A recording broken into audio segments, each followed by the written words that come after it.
ইরানের বিরুদ্ধে এবার যুদ্ধজাহাজ পাঠাচ্ছে যুক্তরাষ্ট্র। শনিবার 14 জুন মার্কিন নৌবাহিনীর বরাত দিয়ে এই তথ্য জানিয়েছে ওয়াশিংটনে পোস্টে। মার্কিন যুদ্ধজাহাজ পাঠানোর এই সিদ্ধান্তে মধ্যপ্রাচ্যে আবার যুদ্ধ পরিস্থিতি তৈরির হওয়ার শঙ্কা তৈরি হয়েছে। বিশ্লেষকরা বলেছে, ইসরায়েল ইরান সংঘাতে আন্তর্জাতিক পর্যায়ে রূপ নিতে পারে যদি যুক্তরাষ্ট্র সরাসরি সম্পৃক্ত হয়।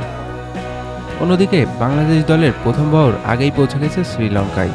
এবার দ্বিতীয় বহরও রওনা দিল শ্রীলঙ্কার উদ্দেশ্যে। শ্রীলঙ্কার বিপক্ষে এই সফরে টাইগাররা খেলবে একটি পূর্ণাঙ্গ সিরিজ, যেখানে থাকবে 2টি টেস্ট, 3টি ওয়ানডে ও 3টি টি-20 ম্যাচ। এই সিরিজে শুধু পয়েন্ট টেবিলের জন্য নয়, বরং দলের ভবিষ্যৎ পরিকল্পনার জন্য গুরুত্বপূর্ণ। বাংলাদেশ ওয়ানডে দলের নতুন অধিনায়ক এখন মেহেদী হাসান মিরাজ। বিসিবি তাকে আগামী 12 মাসের জন্য ওয়ানডে দলের দায়িত্ব দিয়েছে। আসন্ন শ্রীলঙ্কা সফর দিয়ে শুরু হতে যাচ্ছে মেহেদী হাসান মিরাজের অধিনায়কত্ব। দল দেশ ছেড়ে রওনা দিয়েছে লঙ্কার উদ্দেশ্যে। আর তার আগে মিরপুরে নিজের লক্ষ্যর কথা জানিয়েছে মিরাজ। তিনি বলেছেন, ক্যাপ্টেন কে হবে সেটি বিষয় না, আমরা দল হিসেবে খেলতে চাই। এখনই সময় ওয়ানডে দলকে গুছিয়ে তোলার।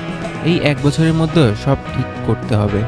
ভারতের প্রধান কোচ গৌতম গম্ভীর সিরিজ শুরুর আগে ইংল্যান্ড থেকে ফিরতে হয়েছে দেশে, কারণ তার মা হার্ট অ্যাটাক করেছেন এবং আইসিইউতে ভর্তি। মায়ের পাশে থাকতেই দ্রুত ভারতে ফিরেছেন গম্ভীর। ভারতীয় গণমাধ্যম জানিয়েছে, 20 জুন লিডসে প্রথম টেস্ট শুরুর আগেই তিনি দলে যোগ দেবেন। পাকিস্তান ক্রিকেটে বড় এক অধ্যায় শেষ হলো।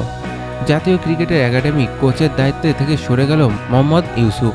এই সিদ্ধান্তের মাধ্যমে পাকিস্তানি ক্রিকেট বোর্ড পিসিবির সঙ্গে সব ধরনের সম্পর্ক ছিন্ন করল তিনি।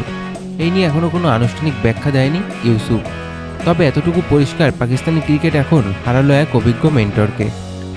অবশেষে বিগ ব্যাশ লিগে দেখা যাবে পাকিস্তানি ব্যাটার তারকা বাবর আজমকে। আগের দিনই একটি রহস্যময় ছবি পোস্ট করে ইঙ্গিত দিয়েছিল সিডনি সিক্সার। আর আজ শুক্রবার আনুষ্ঠানিকভাবে তার ঘোষণা দিয়েছে বিগ ব্যাশের আগামী আসরের জন্য বাবর আজমকে দলে নিচ্ছে সিক্সার। প্রথমবারের মতো দ্বিপাক্ষিক টি-20 সিরিজের মুখোমুখি হতে যাচ্ছে নেপাল ও ওয়েস্ট ইন্ডিজ। 3 ম্যাচের এই সিরিজ অনুষ্ঠিত হবে সেপ্টেম্বর মাসে। সংযুক্ত আরব আমিরাতে শারজাতে ম্যাচগুলো নিরপেক্ষ ভেন্যুতে হলেও আয়োজক হিসেবে থাকবে নেপাল।